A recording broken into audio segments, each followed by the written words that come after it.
Assalamualaikum warahmatullahi wabarakatuh. Apa kabar Kofizen semuanya? Semoga kita selalu dalam lindungan Allah Subhanahu wa taala.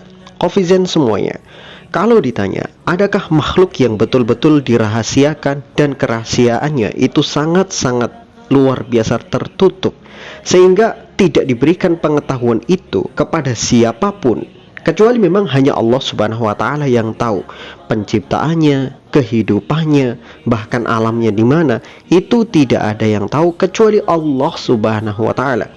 Adapun malaikat-malaikat yang diperintahkan untuk mengirimnya, itu juga hanya mengirim saja, tetapi mereka juga tidak tahu seperti apa proses penciptaannya. Malaikat hanya melakukan apa yang Allah Subhanahu wa taala perintahkan, tetapi mereka tidak akan pernah mencari tahu seperti apa yang mereka bawa, seperti apa yang sedang mereka kerjakan. Pokoknya mereka taunya hanya mengerjakan seperti yang diperintahkan. Makanya firman Allah Subhanahu wa taala menyebutkan ma amarohum wa yaf'aluna ma yu'marun. Apa yang diperintahkan kepada para malaikat oleh Allah Subhanahu wa taala, maka mereka akan mengerjakannya seperti yang diperintahkan. Maka ketika Allah perintahkan bawa makhluk ini ke sana, maka makhluk ini akan dibawa oleh malaikat ke sana, ke tempat tujuannya. Malaikat sama sekali tidak akan pernah mengotak-atik makhluk yang dia bawa, tidak akan pernah cari tahu apa itu makhluknya, dari mana asal-usulnya dan bagaimana Tuhan menciptakan. Mereka tidak akan pernah mencari tahu dan tidak akan pernah mempertanyakannya, karena tugas malaikat hanya mengerjakan tugasnya. Ketika mereka sudah menjalankan tugasnya, mereka akan kembali lagi menghadap Allah Subhanahu wa taala. Ketika mereka sudah mengerjakan tugasnya, maka Allah berikan tugas yang lain. Selesai, seperti itu. Nah, makhluk yang kita sebutkan dengan tingkat kerahasiaan paling rahasia di antara makhluk-makhluk yang lain, seperti Allah Subhanahu wa taala sebutkan, adalah ruh. Di mana Allah Subhanahu wa taala berfirman, "Wa yas'alunaka 'anir ruh, qulir ruhu min amri rabbi, wa ma utitum bihi minal ilmi illa qalila." Mereka bertanya kepadamu, wahai Muhammad, tentang ruh. Katakanlah bahwa ruh itu urusan Tuhanmu. Hanya Tuhanmu yang mengerti apa itu ruh, proses penciptaannya seperti apa, terbuat dari apa mereka itu, hanya Tuhanmu yang tahu. Wa ma utitum bihi minal ilmi illa qalil. Dan kalian itu tidak akan pernah diberikan pengetahuan tentang ruh itu kecuali hanya sedikit saja. Kofizen semuanya, tidak seperti ayat-ayat yang lain ketika manusia bertanya kepada Nabi Muhammad SAW tentang satu perkara. Sebagai contoh, ketika mereka bertanya anil khamri, wa yas'alunaka anil khamri wal maisir, qul fihima ithmun kabir wa manafi'u linnas wa ithmuhuma akbaru min naf'ihima. Dan mereka bertanya kepadamu, wahai Muhammad, tentang khamr wal maisir.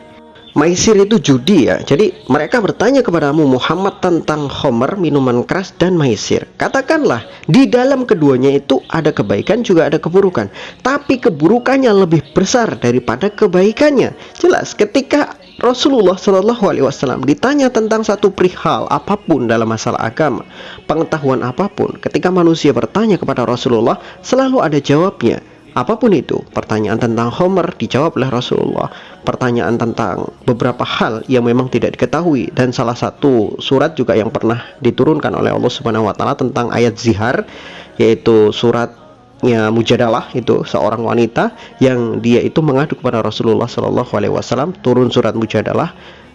Kemudian surat itu menjelaskan tentang hukum zihar, yaitu seorang suami yang menyamakan punggung istrinya atau anggota tubuh istrinya dengan ibunya. Dalam artian, misalkan seorang laki-laki berkata, kamu, punggungmu itu seperti punggung ibuku. Artinya seolah-olah punggungnya istri itu haram untuk didekati oleh suami. Jadi maksudnya persamaan itu bukan persamaan secara kasih sayang, tetapi persamaan secara keharaman.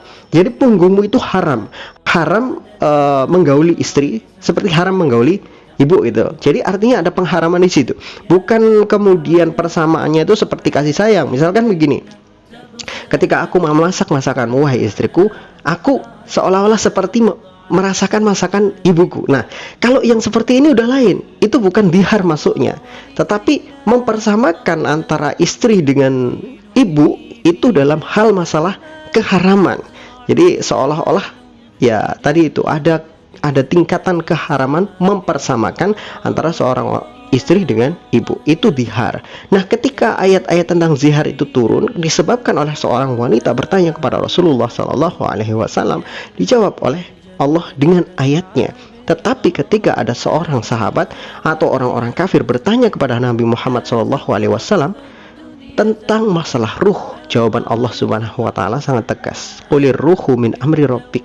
Katakanlah wahai Muhammad, yang namanya ruh itu hanya urusan Tuhanmu. Kamu tidak diberikan pengetahuan tentang ruh kecuali hanya sedikit saja.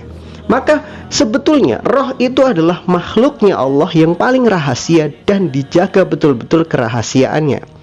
Bahkan misalkan ada ilmu saat ini, ilmu kejiwaan yang mendeteksi tentang jiwa. Ruh itu kan jiwa sebetulnya, yang ada di dalam diri manusia, yang membuat manusia hidup.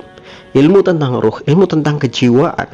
Maka meskipun ada ilmunya, psikologi misalkan, apakah orang-orang yang belajar psikologi tahu bentuk ruh, tahu bentuk jiwa? Kan tidak ada. Manusia satu pun tidak ada yang tahu bentuknya jiwa. Mereka hanya bisa mempelajari watak dan sifat-sifatnya serta ciri-cirinya. Tidak akan pernah ada yang tahu jiwa itu terbuat dari apa, jiwa itu berasal dari mana, alamnya seperti apa, dan terbuat dari apa dia, bahan-bahan untuk menciptakannya. Tidak dijelaskan sama sekali.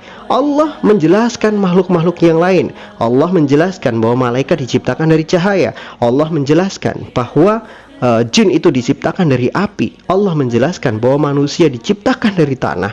Allah menjelaskan bahwa makhluk-makhluk itu semuanya diciptakan dari air. Awalnya dari air, kemudian Allah ciptakan seluruh makhluk yang ada di atas muka bumi dengan berbagai macam jenisnya.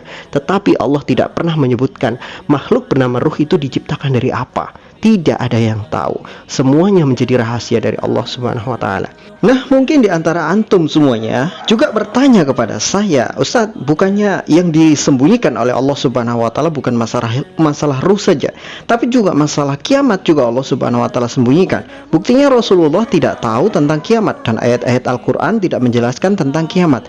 Betul, memang tidak ada yang tahu kapan terjadinya kiamat. Tetapi ingat, Rasulullah pernah memberikan kisi-kisi kepada kita bahwa wala taqumus sa'ah illa yaumul jumu'ah. Tidak terjadi kiamat kecuali hari Jumat. Jadi jelas ya, Rasulullah sendiri sudah memberikan kisi-kisinya. Tapi kalau masalah ruh, ada kisi-kisinya? Nggak ada sama sekali. Berbeda dengan masalah kiamat. Kiamat serahasia-rahasianya kiamat, Allah sudah kasih kisi-kisi, yaitu hari Jumat itu adalah hari kiamat, kiamat hari Jumat. Dan selain itu, Rasulullah juga diberikan kisi-kisi yang lain, tanda-tanda kiamat yang kecil, tanda-tanda kiamat yang besar. Banyak sekali tanda-tanda kiamat yang sudah dijelaskan oleh Rasulullah SAW. Jadi meskipun kiamat itu rahasia, tetapi kisi-kisinya sudah diberikan kepada Rasulullah SAW. Lain dengan masalah ruh. Ruh itu betul-betul dirahasiakan, nggak ada kisi-kisinya, nggak ada penjelasan otentiknya dan lain sebagainya, tidak ada. Ruh jawaban dari Allah sederhana, itu urusan Tuhan, kamu nggak perlu tahu. Jadi koefisien semuanya, inilah makhluk yang Allah betul-betul jaga kerahasiaannya. Kalau rahasia ini bocor, maka sesuatu yang sudah Allah rahasiakan, ini akan menjadi sesuatu yang sangat besar urusannya. Kalau sampai rahasia tentang ruh ini sampai bocor, maka bisa jadi ada orang-orang yang meneliti, menciptakan ruh dan menciptakan kehidupan, gitu ya. Wallahu a'lam bishawab. Semoga bermanfaat.